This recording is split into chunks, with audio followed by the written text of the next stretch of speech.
एक गाव होतं. नाव सावलीपूर. थंडीचा काळ होता आणि शेजारच्या गावात जत्रा लागली होती.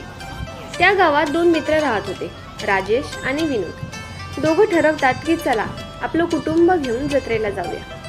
दुसऱ्या दिवशी सगळे गाडीत बसतात, पण जाताना संध्याकाळ होते आणि रस्त्यात जंगल लागतं.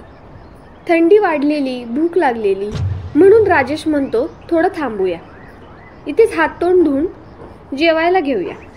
ते गाडी थांबवतात आणि जंगलात उतरतात. तेवढ्यात त्यांना दोन अनोळखी माणसं भेटतात. ती दोघं हसत विचारतात, कुठल्या गावचे तुम्ही? राजेश म्हणतो सावलीपूरचे. आणि तुम्ही?